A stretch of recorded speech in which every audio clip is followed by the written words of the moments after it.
आनंदम। ऐसे थे विनोबा जी।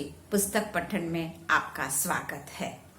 प्रसंग 70, मूर्तियों का प्रादुर्भाव। आश्रम में खुदाई करते हुए 1500 साल पुरानी कुछ मूर्तियां मिली हैं। उनमें एक है भरत राम मिलन की मूर्ति। उस मूर्ति का इतिहास भी बड़ा दिलचस्प है। विनोबा जी को भरत भक्ति का काफी आकर्षण था। गीता प्रवचन में निर्गुण भक्ति का वर्णन करते हुए उन्होंने भरत का उदाहरण दिया था और कहा भी था कि कोई चित्रकार 14 साल के वियोग के बाद मिलते हुए दो भाइयों का चित्र खींचे तो बड़ा पवित्र चित्र होगा। 1932 में उन्होंने यह भाव प्रकट किया और 1938 में पवनार में खेती करते करते विनोबा जी की कुदाल को पत्थर लगा। उसे संभाल कर निकाला गया तो पाया गया भरत राम मिलन का 1500 साल पुराना शिल्प एक छोटी सी झोपड़ी में उस मूर्ति की प्राण प्रतिष्ठा की गई। ब्रह्म विद्या मंदिर की स्थापना के बाद उसके लिए एक मंदिर भी बांधा गया। उसके बाद तो अनेक अन्य मूर्तियां भी मिली। उन सबको भरत राम मंदिर के प्रांगण की दीवार में तथा अन्य जगह व्यवस्थित बैठाया है। धूप, बारिश, ठंड से उन मूर्तियों को सुरक्षित रखा जाए, इसकी बाबा को सतत चिंता रहती थी। हमको ये कभी कहते भी थे कि आप सब अपनी चिंता करने में समर्थ हो, परंतु ये मूर्तियां अपनी संभाल नहीं रख सकती, इसलिए उनको सुरक्षित रखने की जिम्मेवारी हमारी है। भरत राम मंदिर के पार्श्व भाग में खड़ी है भगवती गंगा। वह एक बेजोड़ शिल्पकृति है। उस गंगा मूर्ति का तादृश शब्द चित्र विनोबा जी के ही शब्दों में।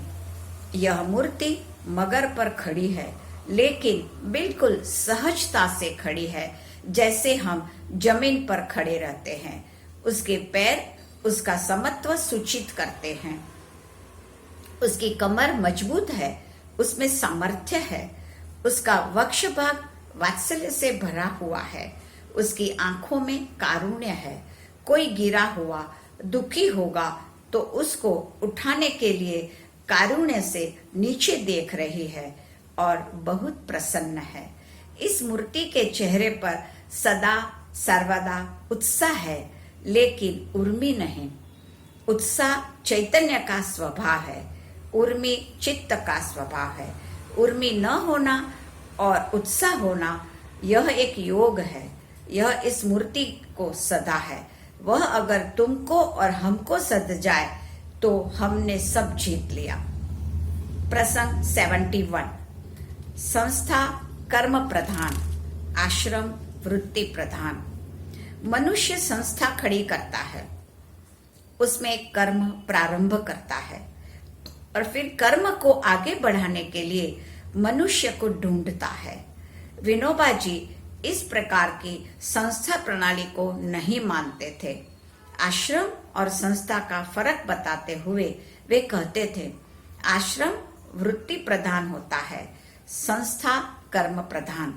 संस्था में मनुष्य के लिए प्रवृत्ति नहीं, प्रवृत्ति के लिए मनुष्य ढूंढा जाता है। आश्रम में मनुष्य के लिए प्रवृत्ति खड़ी की जाती है। प्रथम कर्म प्रधान दृष्टि है, दूसरी वृत्ति प्रधान। उस दृष्टि से बाबा कहते थे, काम की तो मुझे कोई चिंता ही नहीं रहती। मैं मनुष्य देखता हूँ और उसे काम सौंपता हूँ। उसकी वृत्ति देखकर उसमें परिवर्तन करता हूँ। किसी व्यक्ति का मुझसे संबंध आया तो मैं यही देखता हूँ कि उसकी भलाई किसमें है, तदनुसार उसके लिए काम की सिफारिश करता हूँ। प्रसंग 72, ध्येय सदा ऊंचा रहे। ब्रह्म विद्या मंदिर का प्रयोग यानी एक ऊंची उड़ान, खूब गहरी समाधि का है वह प्रयोग। और वहां इकट्ठी हुई हम सब बहनें लड़खड़ाने वाली। हम कभी अपनी अयोग्यता का भाव प्रकट करते थे तो बाबा कहते थे, तुम सब किस स्तर की हो इसकी चिंता मुझे नहीं। यहाँ हम जो प्रयोग कर रहे हैं उसका स्तर हम याद रखें तो बस है।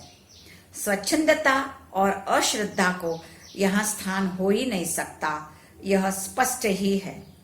ऊंचा ध्येय सामने रखते हैं और उसका उच्चारण करते हैं तो उतने भर से आगे बढ़ेंगे।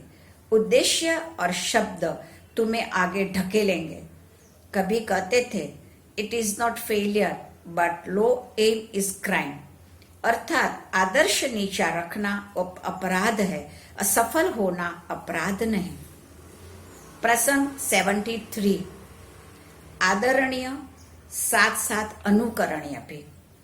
आश्रम को बाबा आध्यात्मिक और सामाजिक प्रयोगशाला कहते थे। व्यापक समाज की समस्याओं का हल ढूंढने के लिए वहां विविध प्रयोग हों। बाबा कहते भी थे कि एक छोटे से त्रिकोण में जो बात साबित होती है वह बड़े त्रिकोण को भी लागू कर सकते हैं। इस दृष्टि से कहते थे, कहीं लोग ऐसा न कहें कि यह तो आश्रम वाले हैं, इनका सब अलग ही होता है, इनका जीवन हमारे लिए आदरणीय है लेकिन अनुकरणीय नहीं। अगर समाज को ऐसा लगा तो हम अपना सामाजिक उत्तरदायित्व ठीक समझे नहीं, ऐसा कहा जाएगा। हम समाज के लिए जिम्मेदार हैं तो हमारा कार्यक्रम ऐसा चले जिसका अनुसरण पूरी दुनिया करे और उसका भला हो। प्रसंग 74।